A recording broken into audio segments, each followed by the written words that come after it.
Hi.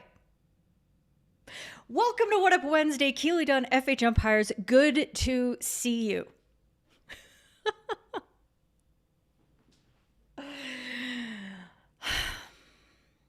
Are we sure it's What Up Wednesday? Is it What Up Monday?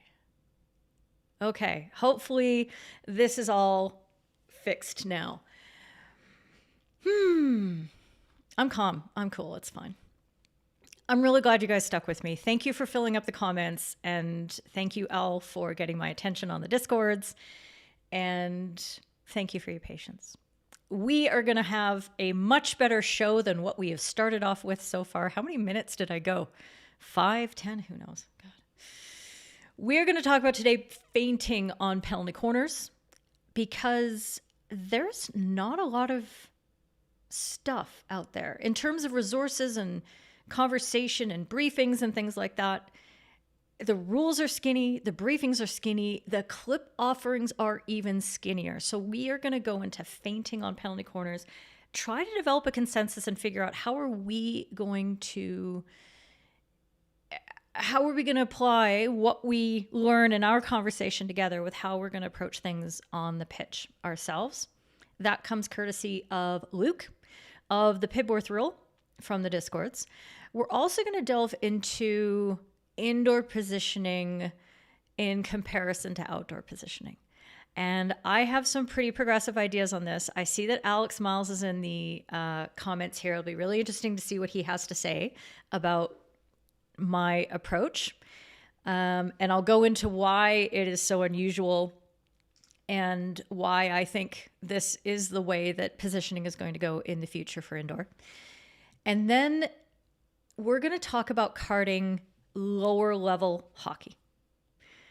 And I have a lesson that I gained from my coaching activities that I'm going to bring into that conversation. So don't let me forget, because it's a good story and I'm really, really excited about that topic. 4 a.m. I woke up and I was like, I need to talk about this. And this is how oh my God.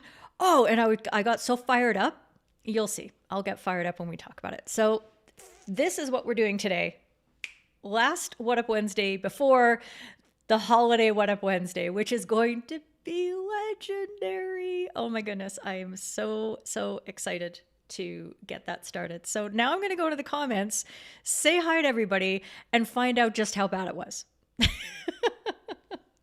I may skip over a lot of things where you say things like, Keely, your mic is muted. I'm just forewarning you. I love you all, but that's probably a thing that's going to happen. Okay, my comments over here. I'm telling you, everything that happened in that first 5 minutes is just purely down to hubris. It's just all hubris on my part. So I asked for it. Niels is here, of course. He is doing some homework. Yes, you are, sir. You get to work. School is very important. Rachel's here, and you are resolving an issue at work. That makes 2 of us. And the good news is you have indoors last weekend next, and not forgetting you have the Cabernet Sauvignon and some whiskey later. You're like a bedrock of activity here. There you go. Luke! That's awesome. I am so excited that you went through the whole thing of setting up your own channel. That's great. Now make sure that you like the video, because Luke, I mean, we're friends. You're going to like this. I know you are. And subscribe and turn on the notify buttons, because I have learned lately that YouTube is really bad at notifying you unless you've dinged the button and said, I want all the stuff. Now, I don't go live more than at the current moment on Wednesdays at this time, sometimes poorly, but I'm still here. So you're not going to get like lots of random notifications and stuff, but it really does help. And YouTube says, oh, this FHumpires is very important to this individual. So maybe they're important generally, maybe. So think about it. Kia ora, Stefan, great to have you. You have a coffee in hand, maybe, or a tea, and you're working from home today. Oh. Congratulations. I work from home many days. I can't even say that exclusively now because I do have my side gig, my side hustle as a coach. It sounds weird to say that. Is coaching a hustle? I don't know. Scott Riley, hey, there you go. You're going to probably have to catch up Replay Squad. Well, by the way, skip the first 5. Good evening, good evening, good evening, Mr. Crispy. Great to have you back home in Wales after a very successful tournament over in Portugal. Paredes. I hope I said that right. Remotely. Great to have you. Pibworth is here. Excellent. Stephen, thank you so much. I think I did fail to create my flowers scenes. So I'm just going to say this right now. Thank you so much for the Buy Me a Coffee last week. If you don't know what I'm talking about, right down here, if I've done something, if you want to console me for what just happened, it's get me drunk, because I'm not spending this Buy Me a Coffee on coffee. I'm just saying. It's going straight into the Rosé Fund. Oh, goodness. Hamish, you're here. I thought you weren't going to make it.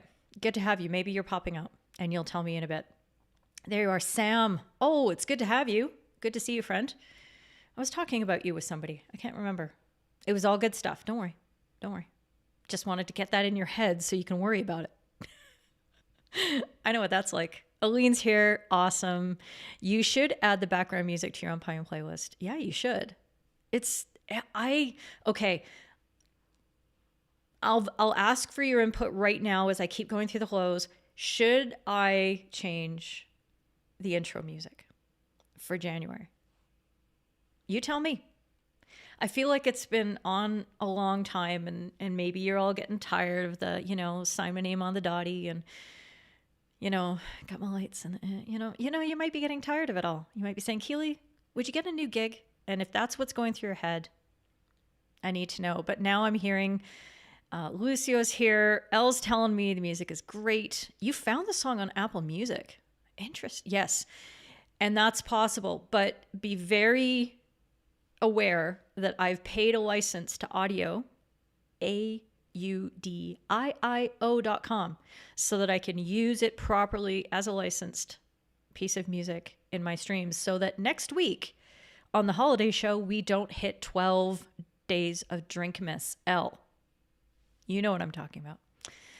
Okay, the mic is muted. Oh boy. Keely! You're probably going to have to join Replay Squad. That's okay, Brian. I'm really, really... You're with me for the start. Sorry. Apologies. Nope, you didn't miss anything, Stephen. You heard the intro music. Good. I mean, at least that part worked. The countdown timer didn't work, but you heard the music. You got hyped. I was busy trying to do stuff. I broke it, and then my mic was off. Yeah. There you go. Thanks for messaging me directly. Hi, Tomas. You have. Look, I'm trying to focus. You guys demand a lot of my cognitive energy, and I want to give it all to you. It's just hard. And then I'll start reading the chat. Yeah. You're getting random sound effects. Huh. Okay, now I'm concerned. It's one thing for my mic to be muted, but it's another thing for you to hear random sound effects from my computer. Where was that coming from? What happened? Do my sound effects work again? Because they weren't...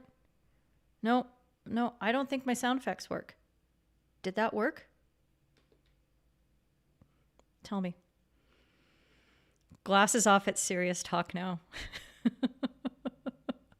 It was so smart. It was the smartest I've ever been. Oh, thank you. I'm Keely Dunn from Reddit. Thank you. Insert interesting news. Right, so let's see who's on today. Am I that predictable? Okay. Changing it up. Okay. Luke's here.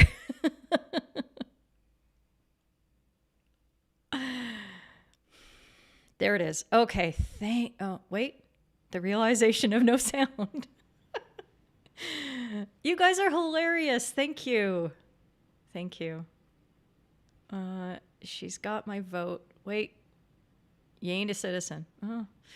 Well, there you go.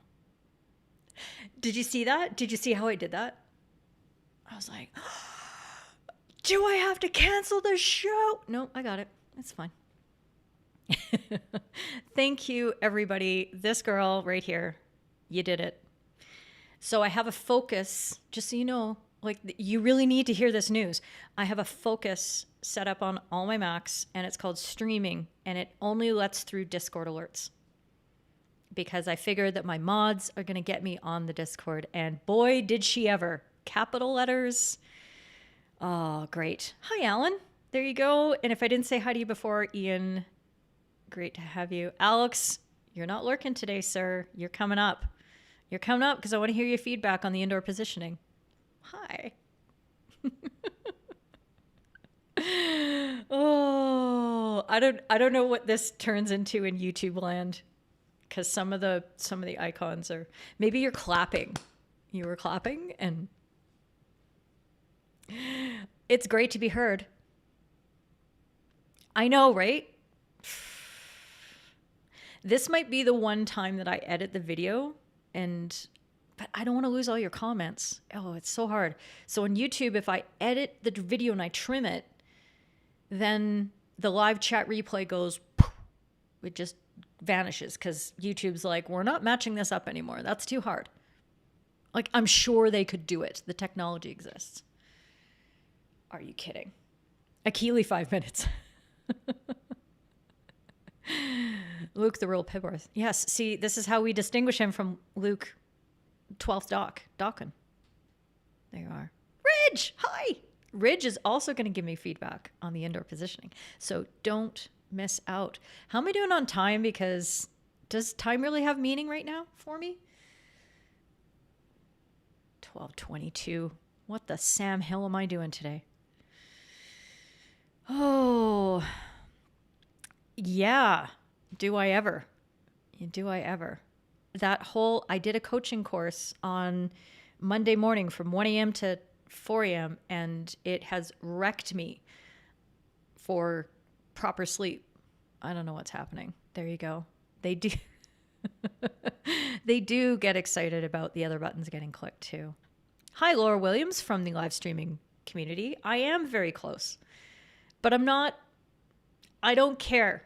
Okay. And I have to keep verbalizing this.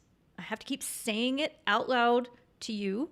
Okay. This is the first time I've ever said it, but I have to keep saying it to myself in the mirror when I'm on the sink and I'm great. I can do this. I can stream good. I know umpiring. I also have to say subs don't matter because they don't. What matters to me is that every week I come in here and there's a whole schwack of you who keep coming back and you stay for like huge parts of the show. That means the world to me. So if I get 10,000 subscribers, but 30 of you are here every week, hanging out, helping me, helping each other, being a family, that's what matters. Okay? And frankly, that looks better on the algorithm anyway. There you go. Oh, you smashed through your homework. Hamish was using weird words to talk about school today, and I'm sure they're Scottish words, so somebody's going to explain them to me someday, but I'm going to leave it for now. No, don't change it. Okay. You liked the Tokyo intro. That was the do, do, do, do, do. Let's go dancing in the city light, city light. Mm-hmm. Yeah, that one. Okay. I should get a hype man. In this corner, weighing in at all the pounds. You used the song for personal listening only. Okay. So, Stefan, I have an affiliate link. Oh, God, that sounds so terrible. In the description of all of these YouTube videos, I list everything that I use if you think any of it's cool. And I do have an audio affiliate link. They're having a 70% off sale right now. So go check it out. So it should be FHumpires.com/audio with 2 I's. And that would really help me out. So again, you don't pay any extra money if you do any of those affiliate things, but a little slice will come our way with FHumpires, and then I can spend more money on other people to help me do things. Okay. You can hear my web WhatsApp messages coming in. Oh, yes. Because, oh, yeah, see, there you go. Can you hear this? There you go. Oh, goodness. Okay. Any movement, that has to be the objective. Okay.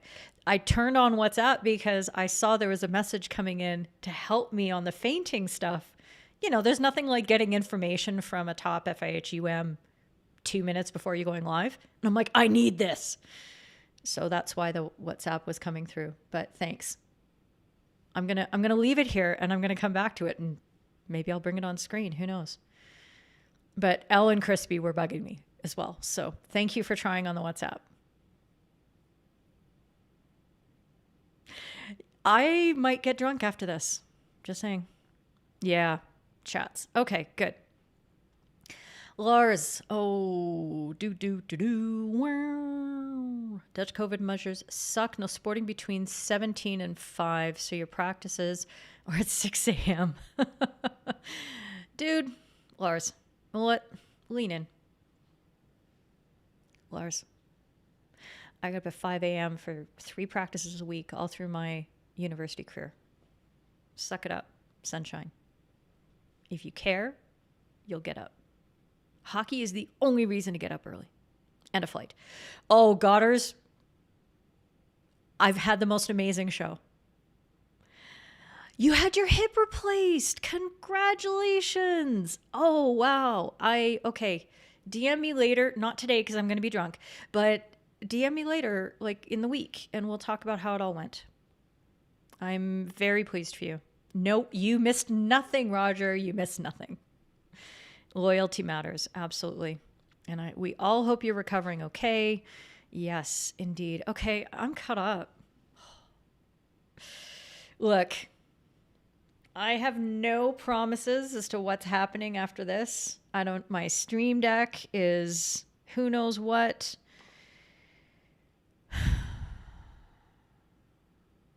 Just saying. It's one of those days. One of those days. Okay. This came in, not this particularly, but a question came in on the Discords from our Luke Pibworth, and it really did raise to me the problem that we don't know what a feint on a penalty corner is. So this is the provision in the rules, 13.6 and B, and I even have the highlighting on it. Now you can tell how I find things in the rule book. Command F, feint. There it is. Okay. The player taking the push or the hit from the back line, if they feint at playing the ball, the offending player is required to go beyond the center line but is replaced by another attacker. The penalty corner is taken again. So if that's news to you, that's okay. That's only been in place for a few years, 3, 4. Godders, I know you can tell me that. Alex probably can tell me too. So it is not a free hit to the defense if there is a feint. End of story. Okay. So make sure you're applying the correct remedy for this offense that we are now going to define together, because we have no idea what a feint is. Okay. So when I went through my clip library to find feints, I found one out of about, 600 clips, one instance where it was called. So let me show it to you, and I'm going to be interested in your thoughts. And this is going to be one of those, let's let it run and let's have a conversation sort of thing. Oh, and now that audio is muted. Let's make sure no other audio is muted. Nope, my Ecamm mic's Mandy going. pulls away, it will be.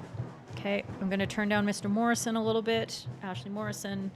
Well, in fact, India is saying that I'm in the corner. projector Things are going okay so far. So I believe this was the halfway line, that is Gersabaji. Sultan of Johor Cup, was it? Or Sultan of Johor? I can't remember which is the senior, which is the junior tournament. I believe this is the junior of the tournaments. And by the way, I believe that is Alex Fedenschuk. Fedenschuk. That's Feds over there, who was at the Junior World Cup. That is Feds. There you go. Good work, Crispy. Sultan of Johor is the under 21. Thank you very much. It is Feds. Shane, I'm glad you're here, and I'm glad you only arrived now. Okay, I'm gonna mute the audio as we're going through, and I'd like to hear your thoughts. So, I found nothing in the rules, nothing in any briefings that have ever been issued, nothing in materials that I've gone through, materials I've produced as to what defines a feint. Now, Fedenschuk, you think. How do you know how to spell it or how to pronounce a Polish name? Doesn't matter if he's Scottish, that's a Polish name. I think. Oh man, this could all be bad. This could all be bad. I should just stop talking about things I don't know. And it's not the hugest call in the world, but it's one of those that players get really, really frustrated at, as we're going to see when we look at Luke's version. There you go. There's Stefan saying that he's not sure if this is a feint. It's very subtle. So I've zoomed in and slowed down on this. And what you see is a movement. It's almost a double bob where the player, if you're watching the injector here, he gets set and then he gets set and then he moves down. He kind of squats a little bit more. But there's no shifting of balance. There's no movement of the arms that you would normally associate with the ball beginning to move.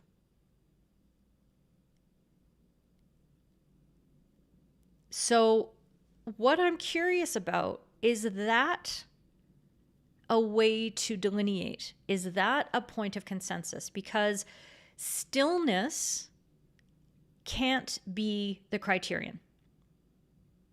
And let me explain why. For those of you who've been not watching a lot of international hockey ladies lately, and you especially haven't been watching the women's side of the game, you will not have seen that there are new techniques in injecting that are gaining a lot of popularity. And they include walking up to the ball, picking it up and dragging it, walking up to the ball and slapping it at the same time. These are techniques that I'm actually coaching to Dinos players now. And part of the reason is to increase the velocity of the injection because it is an upper body heavy movement because of the stance of when you're in that stationary stance. It's a little harder to get the ball really moving at pace. And so when you have the momentum of your steps, then you're able to invoke your lower legs more, and that helps you get get that pace up. But it also shakes up what the routine is for the penalty corner defenders on the other team. So now they're not in this nice rhythm of knowing how the player gets set, how they move, how long they wait, when they inject, all that kind of stuff. It's a radically different movement in the hopes that it injects some uncertainty.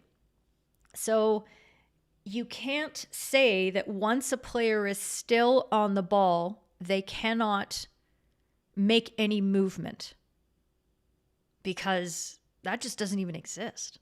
Okay? I'm going to come to your comments because I want to get some fuel for the fire here and find out. For Daniel, that looks like he's stopping midway in his technique on purpose, but not a traditional feint. Okay. For Ian, no feint. For you, Shane, not sure you would have picked that movement up. Yeah, I mean, like for Feds to have seen that and notice that that is the that a Malaysian player then moved. That's very interesting. L, it's a pause in the natural plating movement, but does that make it a feint? Yeah. For Rachel, you wouldn't see anything that would call that a feint. He seems to squat a little bit, but he doesn't move the ball or the stick. It appears the defense has a clear view of the ball. You don't think it's a feint. Okay. Yeah, longer pauses. So do you mean, L, like a longer pause between one sort of sequence of movement and then another sequence of movement and then that? A feint is okay, now we've got some, maybe this is a dictionary definition, Luke. Let me know if that's where you got it. It's a deception or fabrication, a pretend blow. The only guidance from language perspective is that the movement deceives or distracts the defenders to break early. Absolutely. Yeah. Right. Like Ridge, I pull this out all the time. I'm like, it's like porn. I know it when I see it. Because I don't have sound effects. But you're absolutely right. That's exactly one of those things. But we kind of need to do a little better than that, I think. And I'm not saying we're making this black and white. I'm saying we're building a criterion that we can at least point to when we explain to a player why we made a particular decision, why we sent them to the center line, or why we sent the defender who broke. Or do we take a third option, which I'll bring up in just a second? Hamish, one of the games you were umpired, he called a feint, which made you lose the tournament. Hamish. I'm sorry. Wait, why didn't are you kidding me? My stream deck is broken?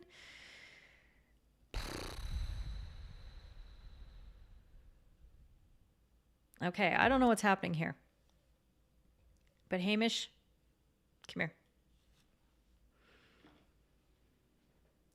One call doesn't ever, never, ever determine a tournament.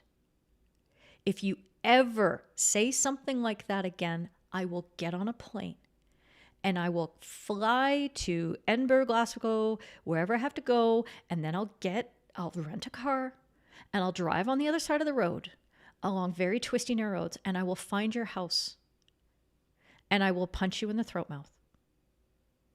Okay? It is a logical impossibility that one event determines the outcome of a game or a number of games.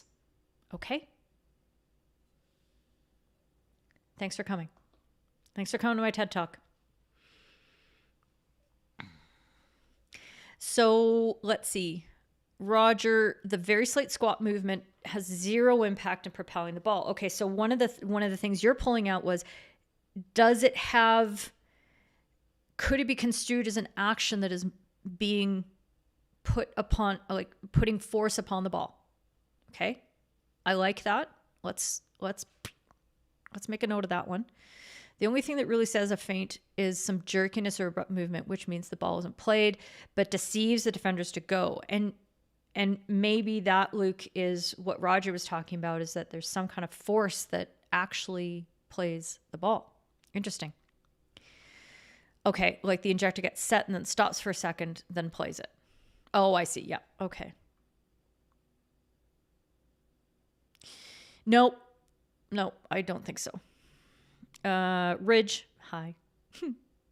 It's a good one, eh? Mike, for you, it's about both parties knowing when the injection will start. Well, that's an interesting point. And I've had this conversation with coaches before where I've said, that's not legitimate. There is nothing in the rules that says that a player has to inject on the same tempo every time. They could wait 1 second after the whistle goes and then inject. They could wait 4 seconds. There is nothing about that that should imply or should indicate a feint. Because otherwise, I'll cop to this, there was only 2 things that I was good at when I played competitive.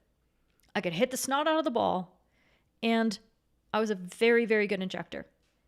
And just because I may have had a pattern doesn't mean you get to tell me what my pattern has to be every time I step up to the ball.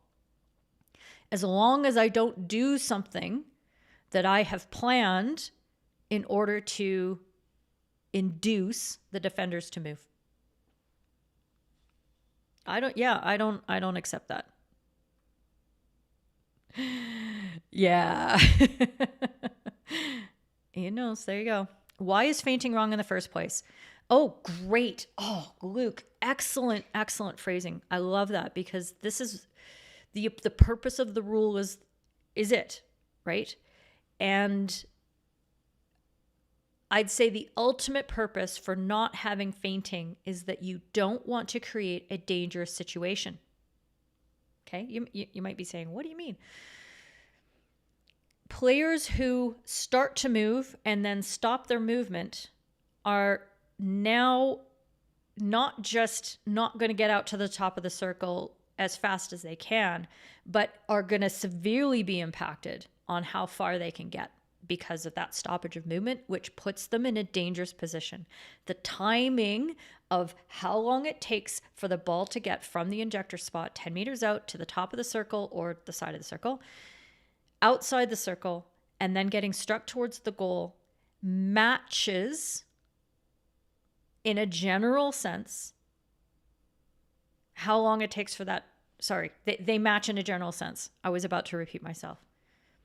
So that time and the time it takes the defenders to run out and get themselves into a safer position to defend, if they wish to pressure the shot, they can get close enough to it that they can see they can see this. See, now I'm checking Discord because I'm worried that I've done something wrong. Okay. So if you disrupt that dramatically, you now have a dangerous situation. That's why we never play advantage on an early break. So that's the purpose of the rule.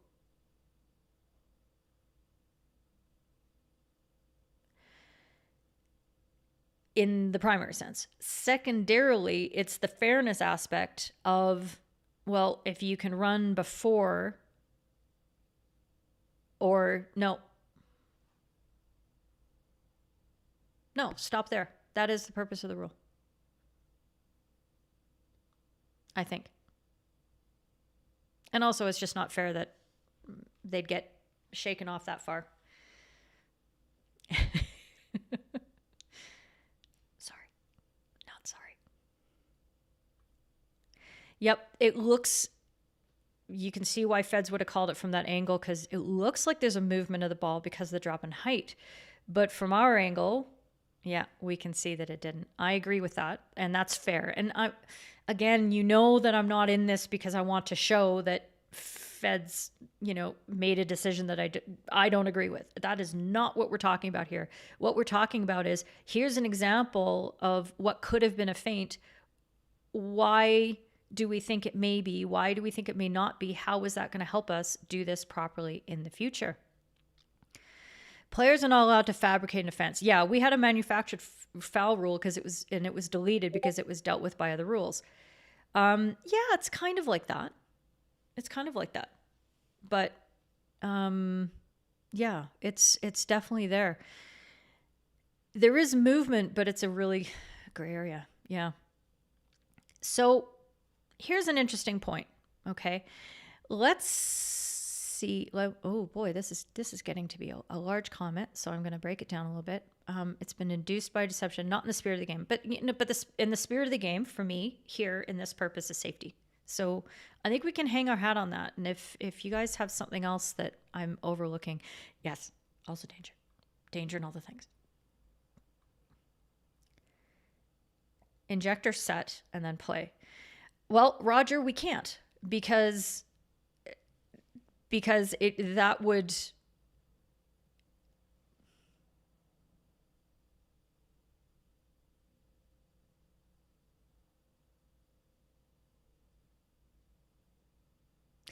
Sorry, I'm really trying to think this through and whether that works for the moving injection. You tell me. Okay, help me out with this one because there's something in my gut that's saying no. But maybe I'm just having a reflex because I was muted for the first 5 minutes of my show and I didn't have a countdown timer. Yeah. Yeah, absolutely. Any deliberate action taken to incite an early break from a defending player.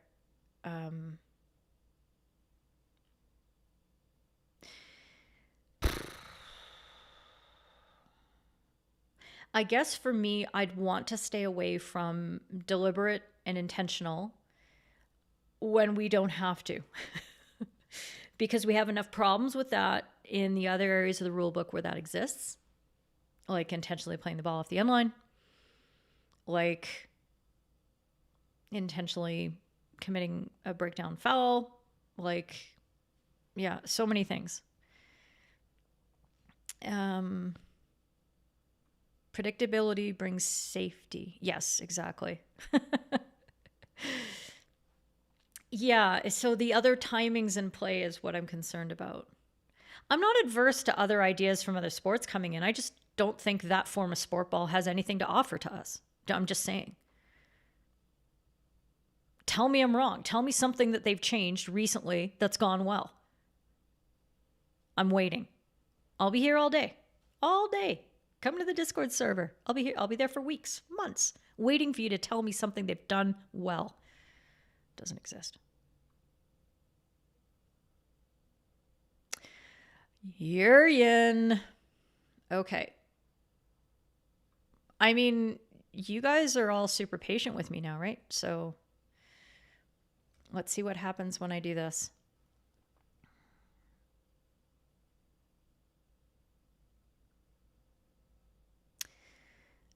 I am going to open up the indoor briefing.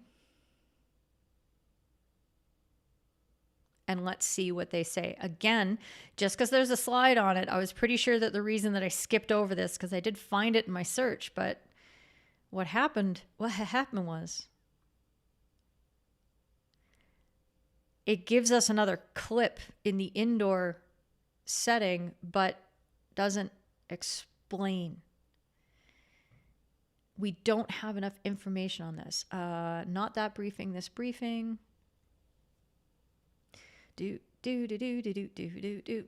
Talk amongst yourselves. How are your holiday plans going? How's your shopping? If you're a minimalist, did you know that you don't have to shop? It's fun. Okay.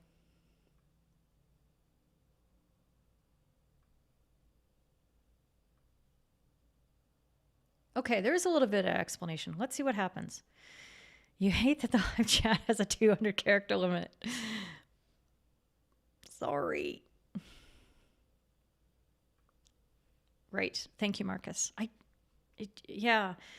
Because injector set and then play, and then like there's so many things that go into somebody who's going to walk up for the injection, walk up for the slap, walk up for the drag, that I can see a lot of problems with it, but I have to mull it over.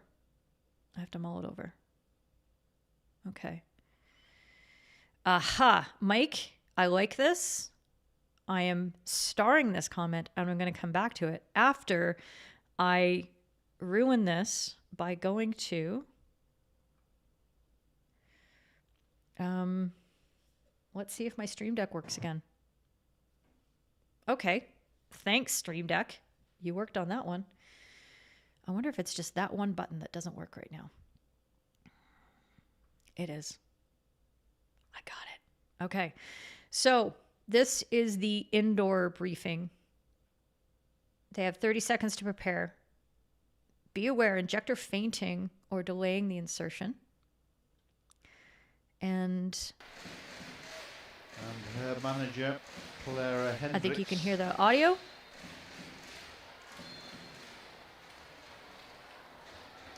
Breaking the line. No feint, movement of head, shoulders, etc. If deemed delayed, free push defense. Whoa, okay. 3 out for your players. I'm going to mute this, and we're going to watch this. Goal number 9, surely hit. Because problematic. Oh, manager, do I have Hendricks. to not like the briefing now? Okay, hang on. I'm muting it from there. That's better. Okay. Tell me if I'm on drugs, but what I see here is the injector set and stationary, and the only thing he moves is he looks up at his target.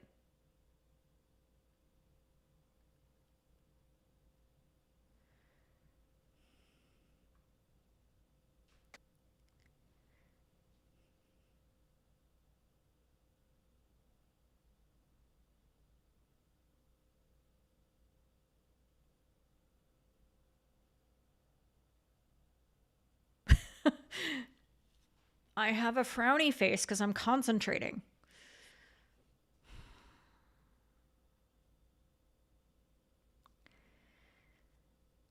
Does this look like a feint?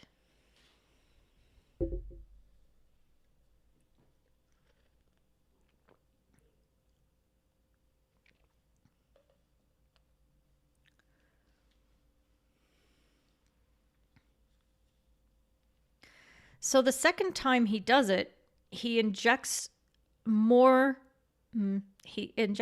quickly between the movement of the head looking up and the actual injection of the ball.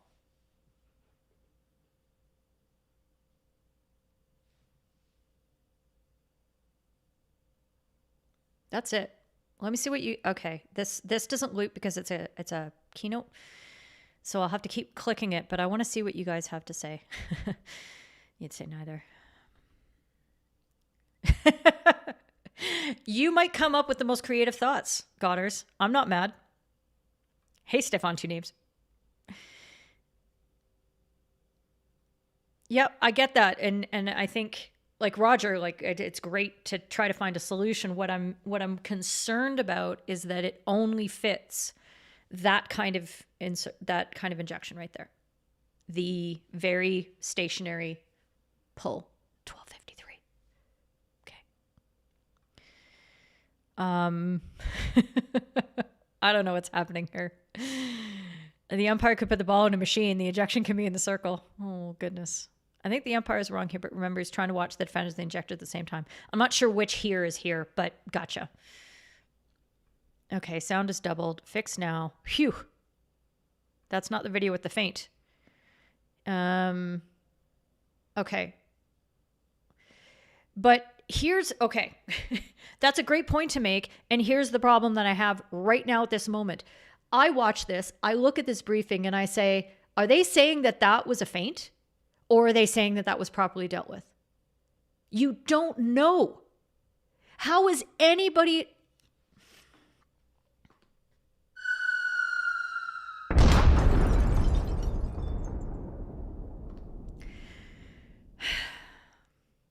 How is anybody at home gonna know what the advice is there? If this is a discussion piece, great. We're having this discussion and we're going to come to a conclusion. And I'm telling you that my conclusion is that's not a feint. And that was properly dealt with. But other people might be saying, well, no, that slide is clearly intended to show that that was a feint and the umpire did it wrong. And when you look at the language, no feint movement of head, shoulders, I'm like, whoa, what? They're not allowed to look up after they've set their feet? And it's one thing to apply that kind of standard to this level of hockey. What do we do in our games? Are you kidding me? I mean, I walk up now to inject on a penalty corner, and it takes me about 15 minutes to get set because I'm like, oh no, this isn't the way it used to feel. Oh, do I have this right? Oh, I think my foot used to be over there. Right? That's common. How did that work out? Oh, goodness. So let me just see if there is another management of PCs. 105. So this one. Oh, take your pick as to how many we're getting off the line then from Switzerland, who feel as though Hauke just done a little. Freder has been sent to halfway. Hanna and Ruh. Catch that. 105. Oh, take your pick as to how many we're getting off the line then from Switzerland, who feel as though Hauke just done a little. Freder has been sent to halfway. Hanna and Ruh. Catch that. Okay. So this is an interesting contrast. And the language here is explicit. Very much in the briefing about, hey, look at this and how he didn't do it the second time. But where does it say I have to inject the same way every time? What if the first time I step up and I do a standard stationary pull, but the second time I do a walk? Now am I feinting? So that isn't the criterion, is what I'm trying to argue with you. I'm not saying that that wasn't a feint. That probably was a feint. Let's keep watching it. But what makes it a feint is not because he doesn't do it differently, but because he makes a motion that looks more like he's going to put the ball into play. Not an adjustment, not a, okay, now I'm going to look up, but an actual, okay, he's set. So there's more of a movement of his hands there.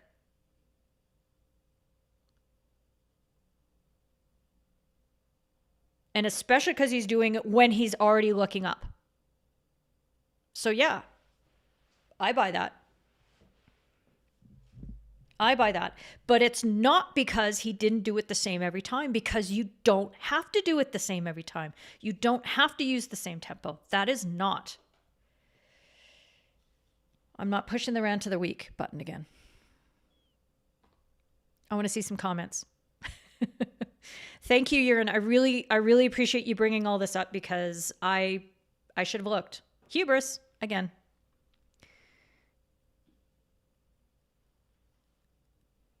Yeah, there's a difference between the two, but that's not a problem.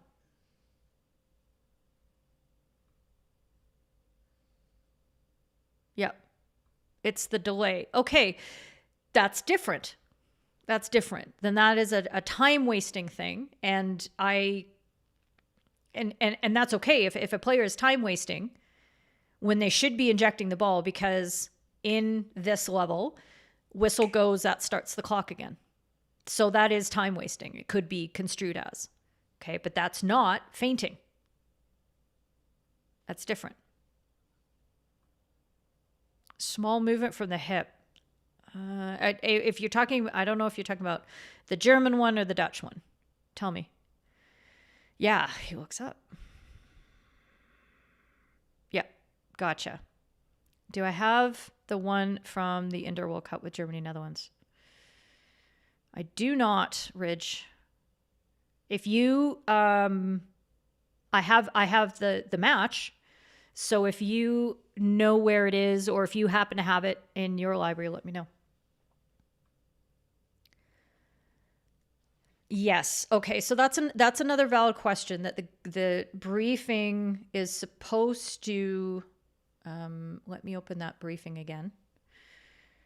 Since that part went so well, let's just do this. Why not?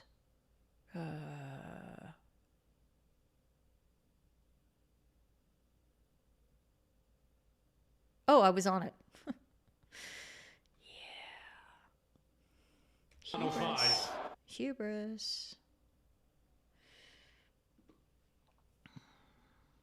Yes, the insertion must be immediate. Yeah. This is hard.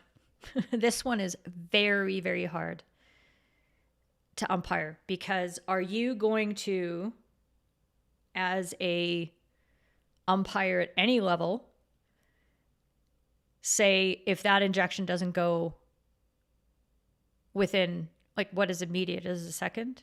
Is it 2 seconds? Is it 3? And when you're talking the difference between 1 second or 2 seconds, is that honestly what you're going to call?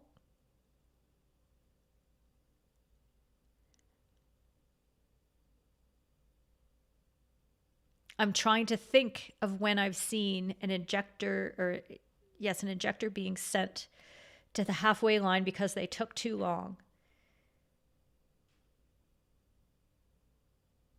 And I think that has happened, but we're talking about 5 seconds, 6 seconds, 7. And you're like, whoa, this is dumb.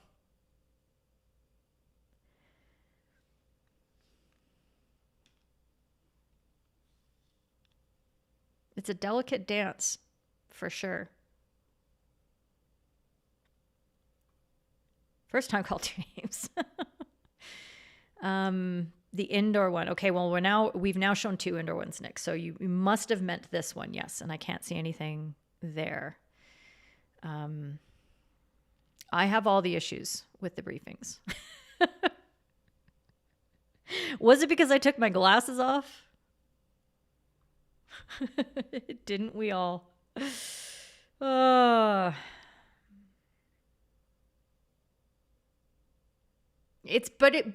mean, Urian, that one slide is clear because it references specifically, look at this, look at these things. I still think it's incorrect, but it's at least being specific about the guidance given. But this slide here is not, and multiple slides in the briefing are not clear.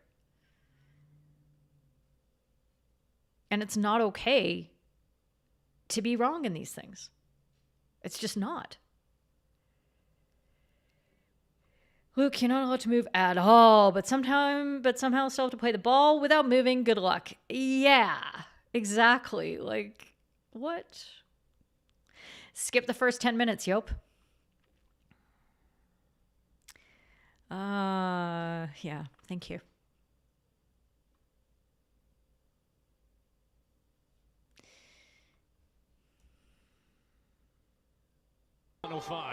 Yes, it is a feint, but not for the reason explained. Because that reasoning will make umpires make mistakes when they apply that reasoning to other fact situations, which makes it poor guidance. Catch that. Playing the video again. The immediate fear is okay, that clear feint. Might have really hurt himself. Exactly the notes say. Yet. You've got to be. Exactly, except for the part where it says contrast it. That's not it. That's not it. Oh, your Brewdog Advent Calendar. Nice. Yeah, good luck about moving a ball without moving a foot. That was movement after the initial setup. So was the head up, which they explicitly state in the next, which they use as an example. No feint movement of head or shoulders would be included as a feint. What? Really? So we're all agreeing that the second one, being this one, is a feint. Sorry, I have to kill that. Yes, it's the movement that implies it's a type of movement that you would expect. He drops his hands, and he actually does move there too. It's just a little bit less.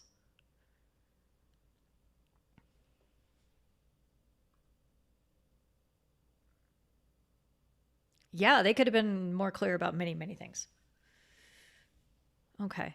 Mike, I still have your comment favorited. I'm coming back to it. Immediate would suggest lie of the right? So you have to be ready, and as soon as, like, on the whistle? What's immediate? And why are we making this so hard? Why are we giving us yet another thing that we have to, like, split a hair about? What's the intention of it? Is that they get it going right away? Is it they get moving? That they don't waste time. So you call it when it wastes time. The time it takes to say immediate. Immediate. That's like 1.5 seconds. Somebody time that for me. Thomas, since you made the point, you tell me. The reason suggests that you have to allow the first one and allow them to take it again in just sending them. Okay, and that is what we're coming to. All right, so if we go back to this scenario where there was a movement, there was a confusion, I had a chat with our friend, Dan Barstow, because I really like to consult with him about lots of things. And his suggestion to me was, well, this looks like a reset to me with nobody getting sent. Because the movement isn't a feint, but the defender was confused.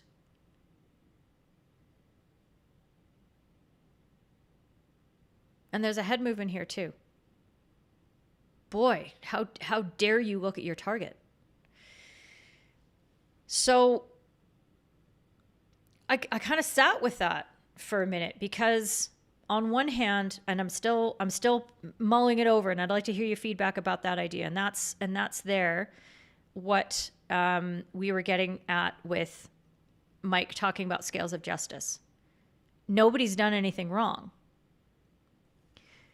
Has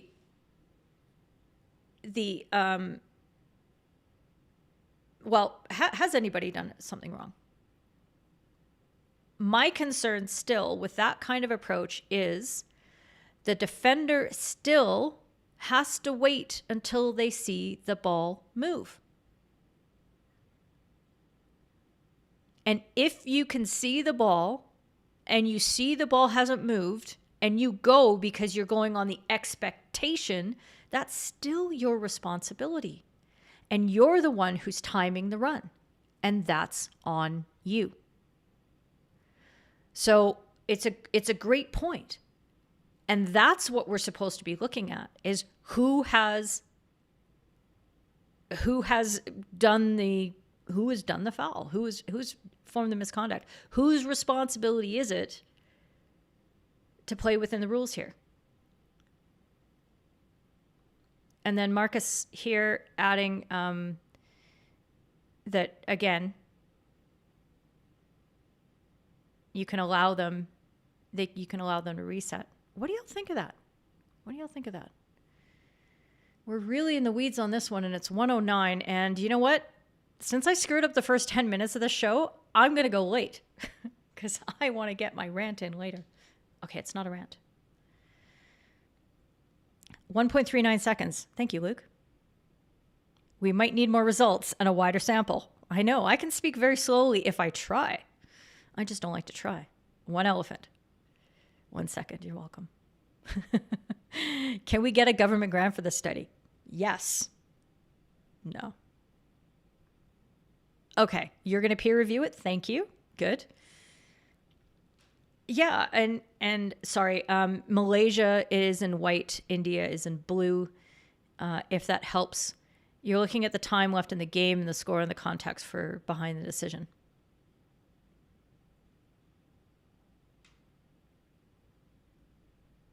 Yeah.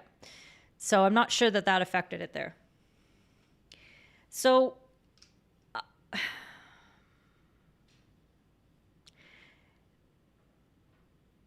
yeah, I can see and I'm still going to work around this, and maybe this is one that we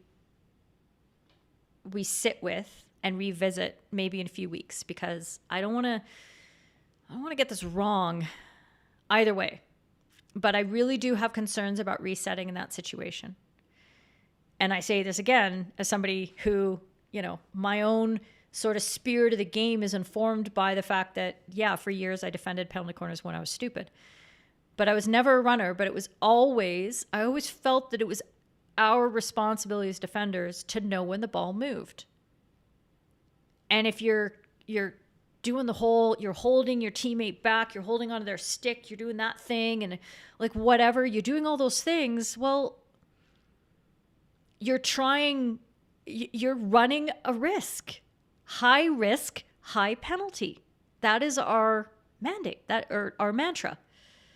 High risk, high penalty. Bye, Ian. Okay. Let's stick a fork in that.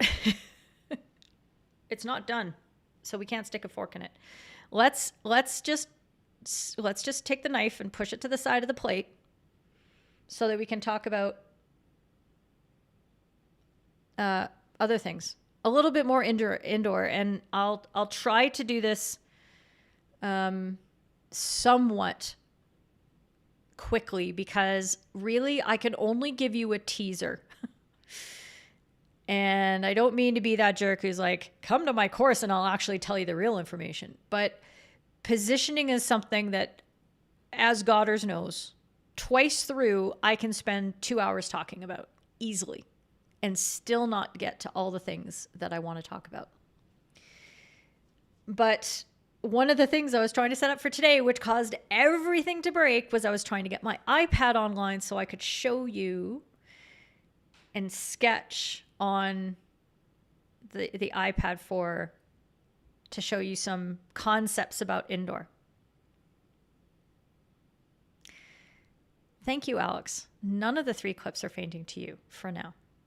I think the last one, I think that's fair. There is a hand arm, you know, he dips, not dips his shoulder. I shouldn't do that, but he pushed his hand down a little further. And that's something that you would expect, but thank you. I appreciate the vote of confidence on that one. Okay, sorry. Indoor positioning. If you don't know anything about how I feel about positioning in outdoor, this is all going to be very fresh and new, and you're just going to have to come to the positioning workshop, which has been scheduled for January 6th at 1800 GMT next year. I just put it in the chat. Sorry, I'm realizing that my typing is going to be disruptive. I think if you go to that link, you will find the sign up for that workshop. But a lot of it has to do with absolutely when you are in your 23 as an umpire and the play is coming towards you, and you should be in your 23 when the play is coming towards you, when the play is not in the 23. You shouldn't be in the same quadrant as the ball. You should be like way past it. But at that point, you should be on an interior or inside angle to the play. Preferably so far ahead you can backpedal and let the play come towards you as your shoulders are open and you are welcoming the players into your domain. Please come this way, instead of sprinting like this and running over your shoulder and having really, really terrible vision. When I talk about the 23-meter area, is it a coincidence, friends, that in indoor, 1/2 of the pitch is 22 meters? Hopefully. Like, it's roundabout. Indoor pitch dimensions are variable in order to accommodate a number of gyms, but 22 meters, 44 in total. The indoor pitch is 2 23s stuck together. You take out the neutral zone, you pluck it out, and you chuck it away, and now you have 223s.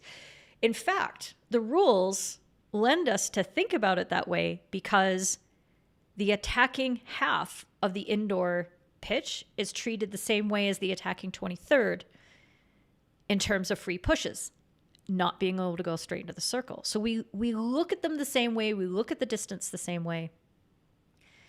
And that is part of my logic. When I tell you that I believe that we in indoor can spend a lot of the game on an inside angle and much less near the boards, traipsing back and forth over the boards with our foot on the boards. Sorry, Lee Barron, I love you, but nope. Times, they are changing.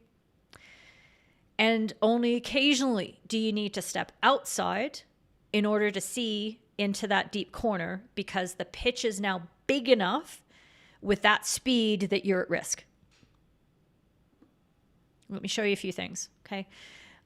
This is from the slide deck that we developed, Rob Ten Cat and I, for the FIH Academy indoor course, where we raised the issue of positioning and we talked about it, but didn't really go through it too much because it's something that's difficult to lecture upon, as you're about to find out. But there you go. So the concept of being in your happy place is the same as it is in outdoor, I believe. And then, let me mute that. And then here, you can see there's a little bit of an outside angle, an inside angle, staying on the inside angle. When do I need to go to the outside? This is a set sort of situation where, yes, you may need to have better angle because 1, 2, 3, 4, 5, 6, 7 bodies around the ball can make it hard to see. And when he steps outside, there's still a player who's outside the boards and can be in his way. But when Ben steps out there, he's got the ability to see the ball probably a little bit better. That's a rarity. But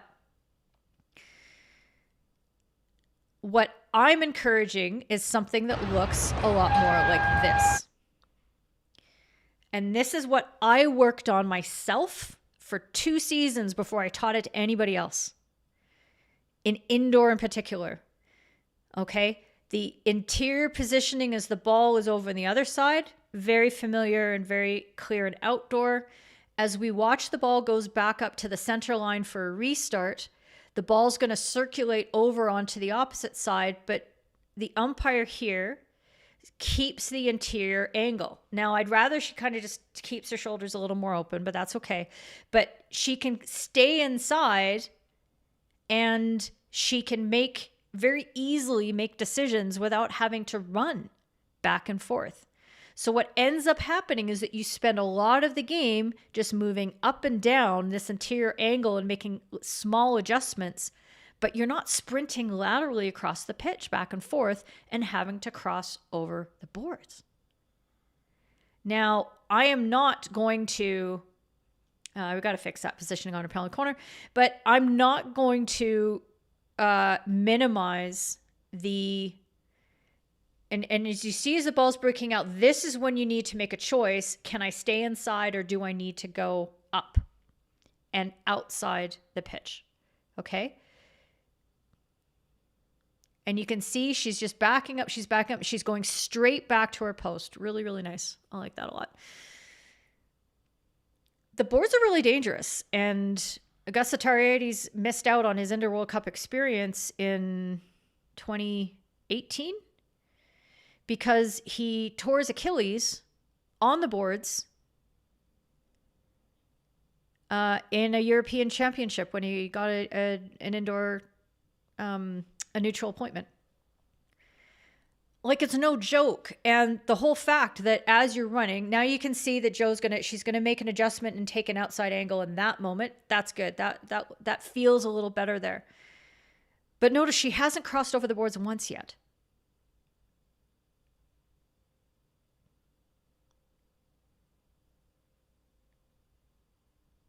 Okay. Even if you don't trip and fall and kill yourself and tear your Achilles, your focus is going to be interrupted because you are going to be stepping back and forth over and across. And as somebody who is not as mobile as she used to be, I don't want to have to think about that. I don't want that to be a consideration. I don't want to worry that my knees aren't going to, effectively clear that very small but still difficult hurdle for me. When I'm in movement, when I'm trying to focus, when a blink can mean that you miss something in indoor. Okay? Let me look at your comments. I hope that was interesting. Shocking. It's for the old workshop. Okay. Well, I'll figure it out. You tried tweaking your position around the weekend, following around my feedback. Thank you. That means a lot to me. So, Crispy, this is a even more radical version of what I was talking to you about. And what it does is it flows around this sort of concept. Oh, I got to hit the right button. This is a really, really long strip of video. That there's two ways, once you've been interior, there's two ways, and this is an outdoor video, to move up the pitch and transition. You can either go outside like this does. Okay, and this is just going to kind of loop around. And so you really try to cut to the outside angle and then go. What's the downfall of this? It slows you down because you're not running in a straight line from A to B. The alternative is to actually keep that interior angle as long as you can, within reason and within the speed of the game. So as you watch this roll back one more time, you can see that would be a lot faster and a lot more efficient if speed is an issue. And if speed is an issue, you shouldn't be worrying about the ball turning back on you anyway. Those two things don't happen in concert. If there's a lot of traffic, speed is not an issue. Accuracy is an issue. Angles are an issue. If there isn't a lot of traffic around the ball, speed is an issue because the ball is breaking up quickly. Okay, you see the difference of those two approaches? In indoor, you can just kind of just do the same thing. You can just keep that inside, and it's only when the ball is going towards that deeper corner do you need that outside positioning, because you want to be unusually proximate to the play when the ball's in that corner. Alex, Crispy, Ridge, I'd like to hear what you think about all that scandalous stuff. And Rachel, I'd really like to hear your feedback, because I have done this at a variety of levels of indoor play, very fast and not so fast. And for me, it's worked 100% of the time, all the time. Just like with the outdoor positioning. And Alex, this is what you've been experimenting with. Yes. Good to hear. Oh, well, without the boards, you tore your Achilles. Ow. That's terrible.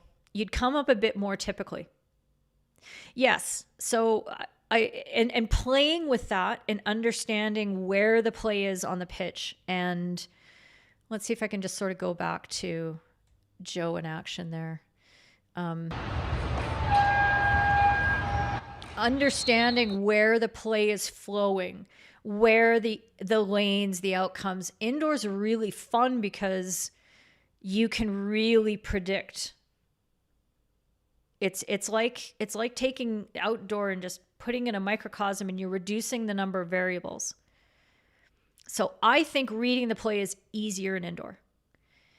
It's just moving faster. So your ability to read has to be faster, but there are fewer options available.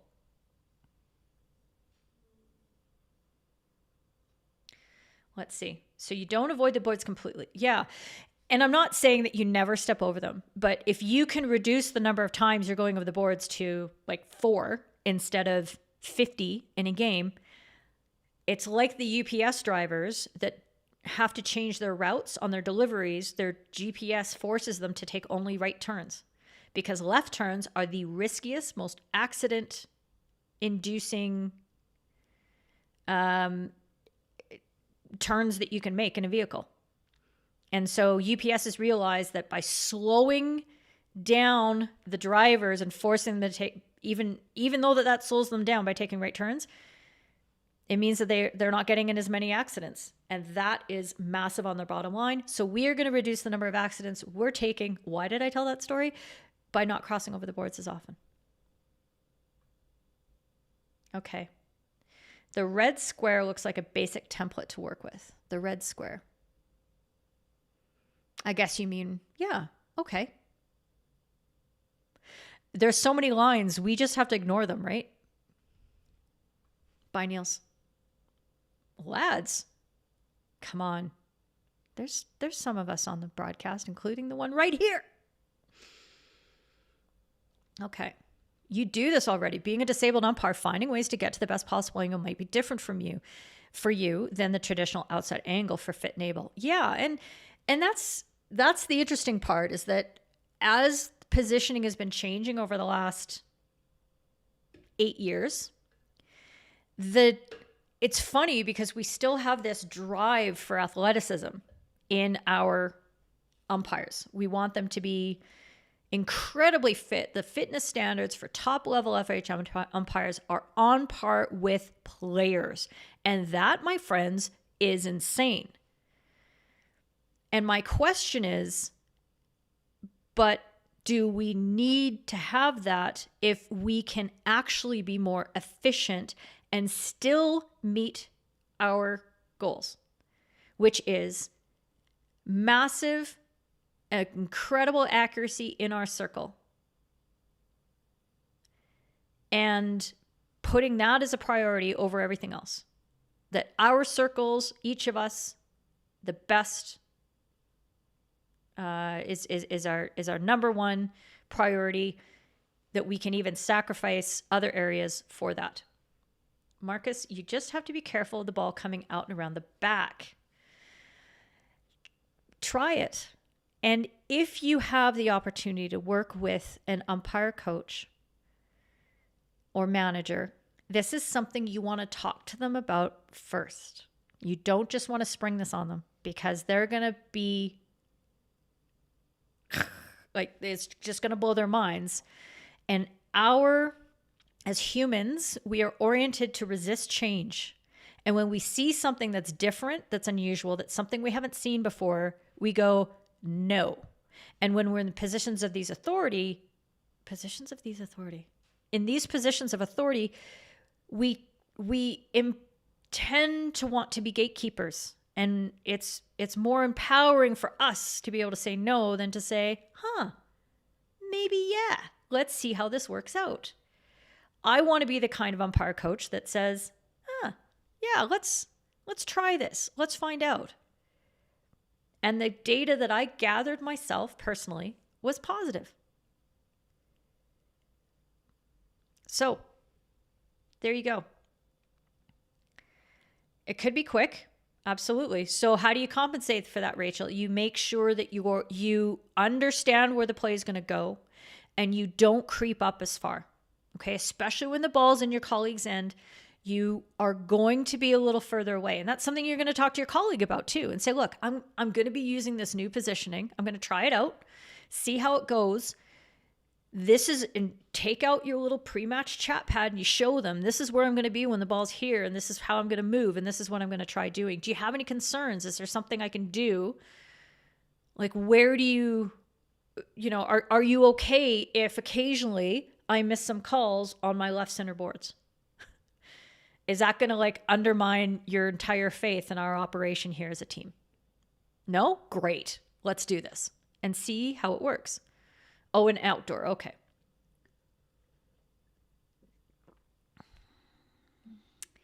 Rich, I'm gonna push you back on this. about proximity, because in indoor, I don't believe it is. I don't believe that proximity is your best tool. Why is it that all the same sized humans with the same size sticks and the same size balls, that we need to be that much closer to them in indoor in order to be accurate? What is it about indoor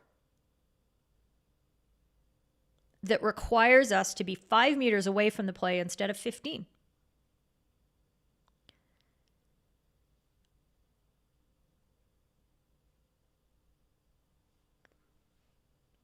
Riddle me that. Yeah. Back to the 1980s. Look, the game has changed. The game keeps changing from a more vertical or more east-west kind of orientation. The game's gotten faster, aerials and outdoor, all that kind of stuff. In indoor, it's just, it hasn't changed. It's fast. It's still fast. But what we did is we applied outdoor notions to the indoor game and then never thought to re-examine it. We didn't challenge ourselves. Okay? And look at the positioning that Jo was able to have on that entire play, because all she had to do was backpedal. Play's coming towards her. She sees the foot, all that kind of stuff. None of this running from outside in the corner and ducking back here. And trying to get around players, get around the goalkeeper, all that kind of stuff.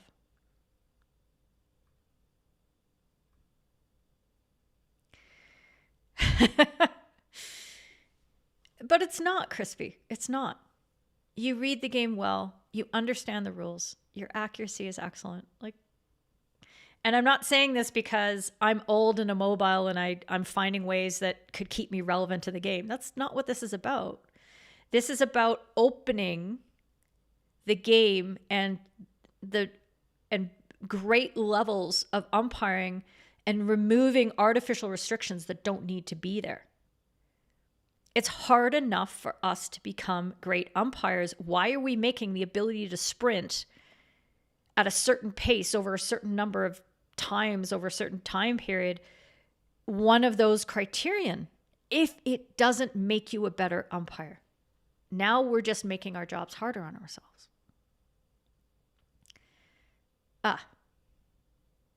Exactly. Okay, good. Your thing to work on from the weekend was when you were inside backing up. Once or twice you ended up dead in line with the play. Exactly. Okay, so this is something that Crispy and I talked about.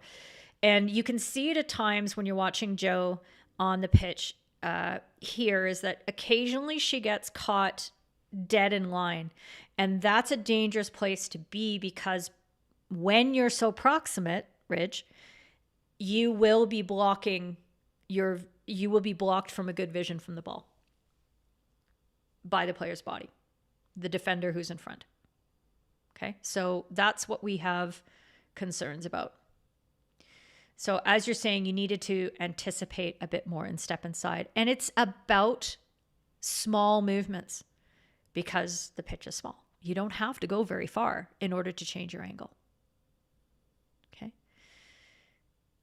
I think that was a quarter. I think that was 10 minutes. Lots of facilities in the room. Yes.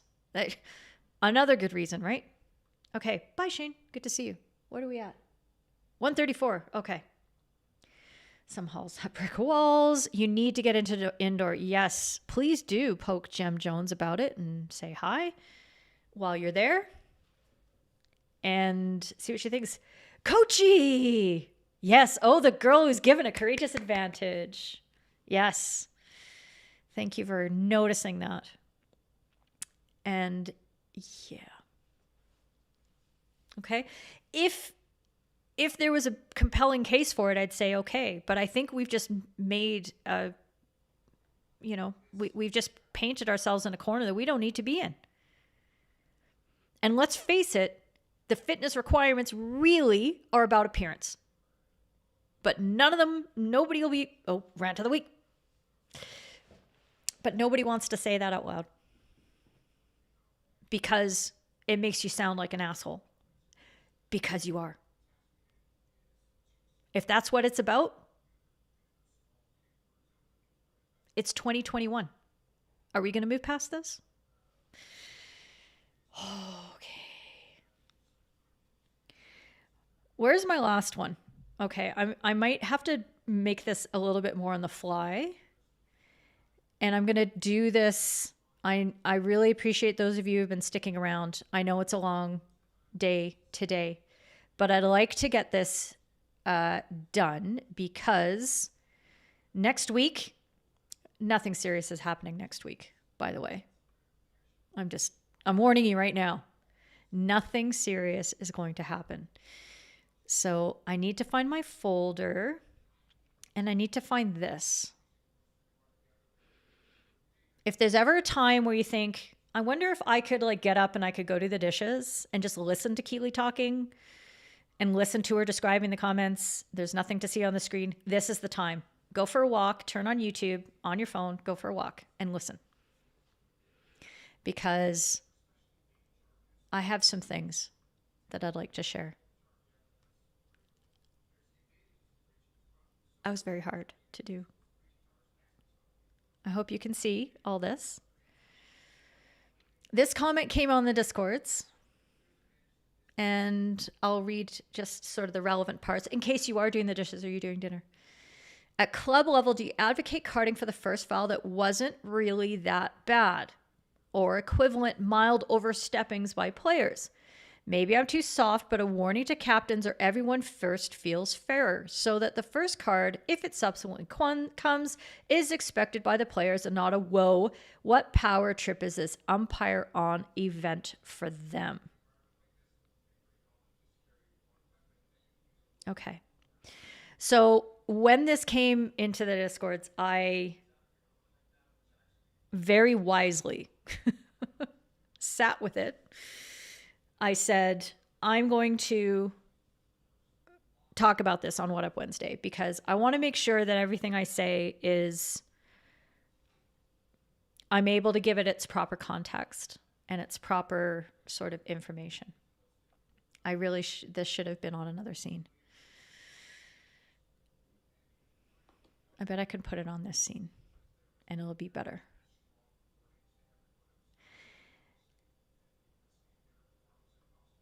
I'm going to start by telling you a story about what I learned on my summer vacation, what I learned from coaching this week. So I was in the level 2 FIH Academy coaching course. And I've been doing a whole bunch of these academy courses because it is going to, as long as Field Hockey Canada approves it, give me the levels that I need so that I am up to Field Hockey Canada standards for being a university level coach, which is no small thing. They basically want a domestic level 3 coaching equivalent. And that's a big deal. So I've been taking a whole bunch of courses. I've been staying up stupid hours at night so that I can join European people in their knowledge. And one of the things that I've done, I don't own clothes that don't have Field Hockey, have FHumpires on them. Everything I have is branded. But part of me has the whole, well, I should market this because I do want coaches to come to me with questions and I do want them to know that what I'm doing and I do want to be able to help them and all that kind of stuff. And I'll say, hey, I'm Keely Dunn of FHumpires in Canada. That might be where you know me from such shows as What Up Wednesday, It's Really Tuesday, whatever. And I'll often, I've realized, use language like, umpiring is my thing, but I'm turning into a coach. So I'm looking forward to gaining the technical knowledge that I need to back up what I'm doing. I got my level 2 feedback back from the course conductors. I passed, don't worry. But what I didn't get was a recommendation to go straight into level 3, which is what I need. I need that for university, or I need to be at least working towards it, I think. And at first, I was like, okay, yeah, that's kind of fair. And then I got pissed. Not pissed at them. I got pissed at myself. because I had framed my participation in that event as I am an umpire. I don't know what I'm doing. I don't know as much as all you coaches. Thanks for having me. Cute. But the words that I used and the attitude that I took into that defeated me before I even started. And let me make it absolutely clear, I am a good university level coach. I know that after one season, I can do this job. I believe in myself. I've had the feedback from the players. I've watched them grow. I know I'm serving them. There is no self-doubt in this. But I framed it in self-doubt. We have conversations all the time on the Discord server about how we intervene with lower level hockey. Yeah, I see you doing it in the international stuff, Keely. And yeah, that's all good on the watch party. And yeah, it works when Dan Barstow does it. But our players, our levels, it's not like that. It's way harder. It's not the same. They're going to think we're on a power trip. It's too harsh. The language that people use to frame this sets out the dilemma and already makes the problem before it's even happened. End of story. This is like, if this sounds like mindset language to you, it's because it is. This is a mindset issue. So it starts out, and this is, Jim, this isn't, I am not picking on you, but I'm pointing out your language choices, which are largely subconscious. And I'm going to invite you to consider how you can reframe this so it serves you. Okay. So the first thing is like, oh, it really wasn't that bad. It was mild. It was a mild overstepping. Things are all relative. If you don't know what a breakdown foul is, you come to my Discord, you come to my watch parties, you join the FHU third team, we discuss it, you come on What Up Wednesdays, and you learn. There are breakdowns and there are not breakdowns.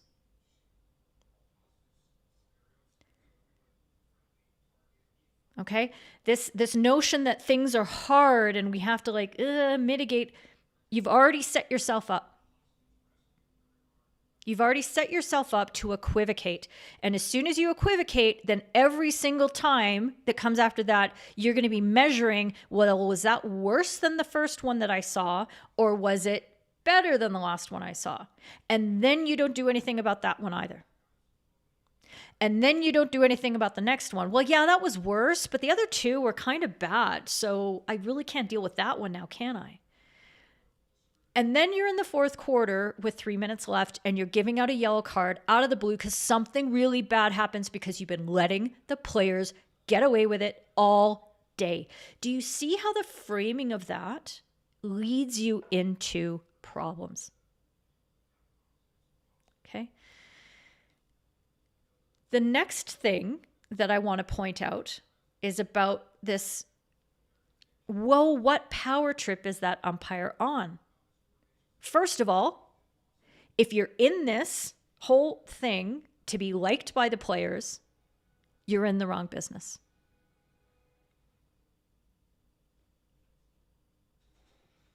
Just say that. You're in the wrong business.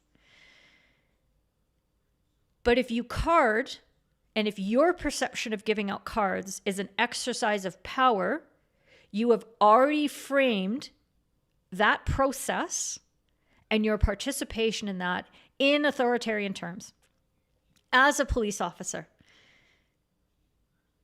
And that's how it's going to come across. What is your mission statement? What is your MO out there on the pitch? If you don't have one, borrow mine. I'm out there to make sure that every player on that pitch has the opportunity to play their best hockey on that day. That means I'm keeping them safe. And that means I'm keeping it fair. But the first part of that statement, that's all you need. So everything I do needs to be in service of that mission statement, including giving cards. I do umpire at every level, not at the top level anymore, but I have that experience, and I'm going to hold on to that for a while.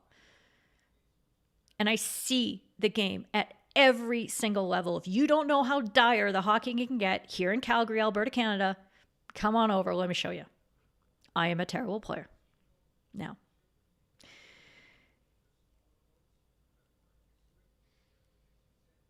and I don't go into any game with a different mindset than that. That is my mission statement. And if I had embraced that earlier in my career, I would have been a far better umpire. I would have not run up against some of the obstacles that I did. And I would have been a lot happier as an umpire because I would have been serving a purpose rather than serving myself and serving my ego. Not being on a power trip, not being unpopular, not being this, not being wrong, not being right. Doesn't matter. Am I serving the game? So, I'm not saying that you are going to card players at lower levels the first time you need to make an intervention. I don't do that at many levels of play. But what I don't accept as a principle is that this is a way to frame the issue ever. Get this kind of language out of your head. Get these kind of thoughts out of your head. What you are doing is you are shaping the game and communicating to the players how they're going to play. And when I step out and I do a Division 4 indoor game with a bunch of ladies in their 60s who picked up a stick 3 weeks ago, I can give them an opportunity to play their best game on that day by communicating clearly when I don't like something that's happened and penalizing it when I have to. And being consistent in that. Once I'm in the elevator, I'm going. And I'm making sure that my personal penalties match the impact of that foul on the game. And players appreciate knowing what they can do. This is how you teach them how to play. And that means that those two entire teams walk off the pitch going, man, I learned something today. If you do it the right way, they're not saying that you're on a power trip. They're like, oh, that was very clear. Now I get it. They go out the next week playing with different umpires and different teams, and they're going to play better. They're going to play differently. They're going to stop throwing their sticks in. And if you're not the umpire who's taking this stand and doing this, you are part of the problem. I'm going to go to comments. That was pretty good. That worked out.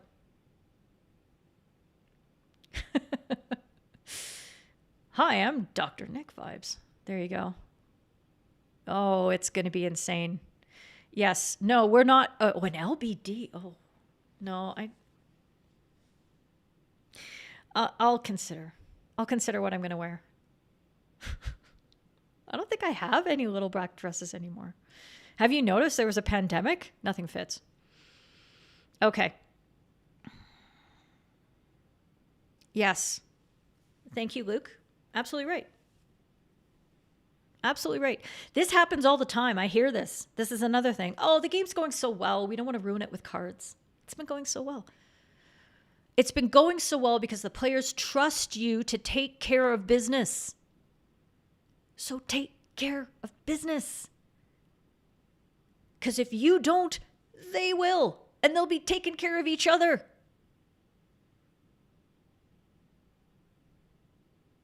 During your last game, an attacker had her stick on the ball with her stick. Defense plays. Oh, the ball's okay. You gave a free hit and warned her. Same team but the ball went slower. Okay, so you're talking about an example where you were able to give an intervention. That's great. Oh, hi. Oh, thank you. One of my live stream friends, James Hicks. Good to see you, friend. And yes, I already gave my speech, James, about how I'm just really happy that people keep tuning into this show and they engage, and I feel like I'm giving value. So that's the important part. You still gave a green card of it. Okay, so you had more. Because of the level of play nationally and the fact that happened for a second time, yeah, I agree with this. But just take out the because of the level of play nationally. Just take that part out. Why do lower level players not know the rules? Why do they not understand what they can't do? Why do they argue with you at certain things? Because not all umpires are umpiring to the correct standard, and they're not applying personal penalties the way they should. You have to be part of the solution and not step back and abdicate your responsibility to give those players their best game because you don't want to be unpopular. If that's how you're thinking about this, step. It's more than using a control elevator inconsistently. It feels worse than using it too late. Okay, so that's something you're working on, is the consistency, and that's okay. This is a growing process. I'm not saying that you're going to instantly go, yep, now I know. All right, Keely's told me I need to really intervene on breakdown fouls, on misconduct, on whatever it needs to be. So now I'm going to do it perfectly. No, it's going to take some time. It's going to take time. It'll take years, maybe. But your goal has to be to reframe, wipe this stuff over here out of your brain and that language, and get yourself a mantra. As Goddard's is about to talk about, get yourself language that serves you so that you can serve the game. No surprises with cards, says Goddard's. It's something you, if it's really bad, the players expect it. Yes. If building for events, the communication will have told them. Yes. And the culture, the community. Do you think that players at the top levels know the rules really well because of just magic? Do you think they've tried? Do you think that they've come to What Up Wednesday and watched me? No, of course not. They've learned it from the excellent umpiring that they've been having during their career. Be that excellent umpire. You can do it. When you played or umpired, you wanted to use the first part of the game to set the tone or expectations. I think I can see that language, and I would just reshape it a little bit, is that you don't change your approach based on first game, end of game. Okay? Because we can get ourselves into a little bits of pickles when we start treating the game differently. Again, it's about consistency. When this happens, this is my intervention. This has happened for a second time. Now the intervention steps up. And we're not carding junior under 12 players. Interventions are different. I don't like the warning to captains necessarily, because that's not, if you're warning captains for something the whole team is doing, well, why is the whole team on the first time a 5-meter infringement is happening? Like, what? It's not. It's one player. Deal with the player. If it's happened a second time, you have to intervene again, and you have to step it up with your next level.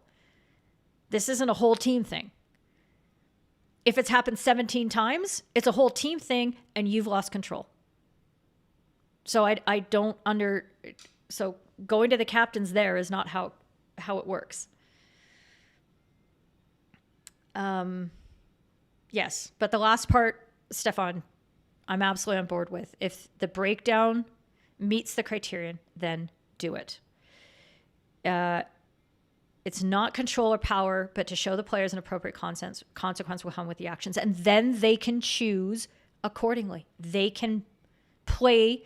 You are giving them the opportunity to play their best game because they have all the information they need to make good choices. Make good choices. Yeah, I don't know. And again, I'm examining everything about language, every small little bit. I'm like, does this resonate? Does this feel good? And I don't feel like that sort of really strict, officious. It's like, no, this is how it goes. And I just happen to be the one with the cards. But this is how you need to, this is what the rules require. So the rules are the rules. I'm just the one implementing them. Oh, okay. Not your attitude. Okay, cool. Yeah. And educate them when you're not happy. Encourage them when they get better. Enforce if they don't learn with a suitable elevator. There's a lot of good E's in there. I like that. Yes. Oh, there you go. Oh, yep. Right. And sometimes players aren't interested in playing their best game. Sometimes they're not. Sometimes they still don't believe you. And the education process of what a good control elevator looks like, they don't know it. And you need to take a little bit more time. But it's up to the players to choose. And they will choose. They will choose for you if you do nothing. You did a low-level university match in the UK. Congratulations, Alan. What did I make? Oh, yeah. Yes, you did, says Tim in support, and it sounded like they were all spot on. Crispy, in your game Sunday morning, there wasn't a complaint from either side about any decision to card. They knew what to expect and trusted it would happen both ways. Yes, yes, yes. Okay. So I hope that helps sort of get your thoughts going.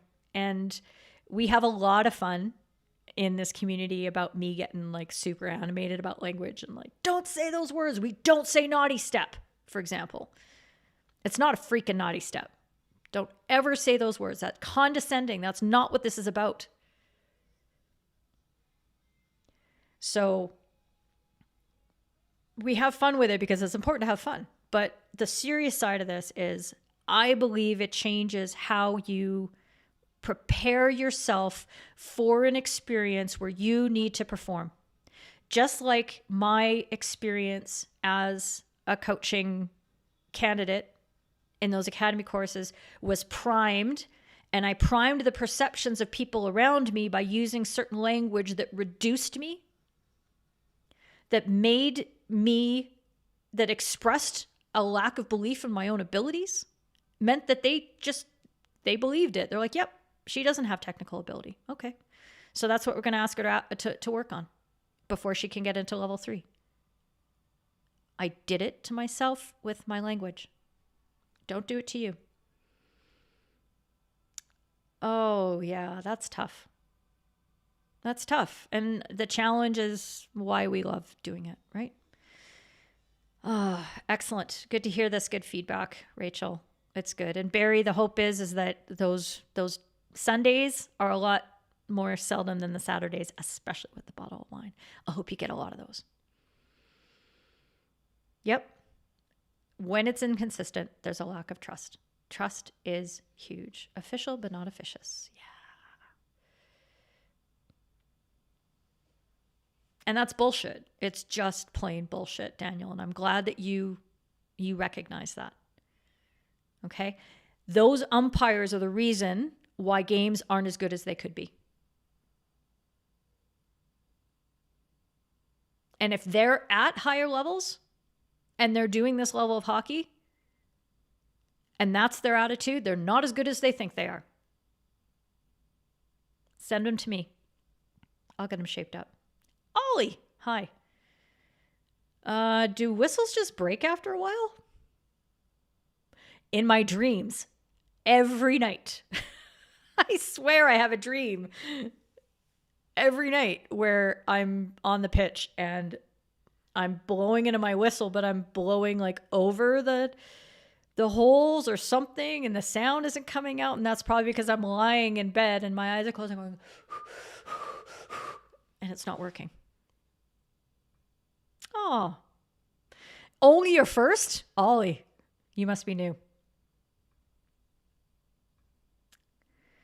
Okay. Wonka, you are so late.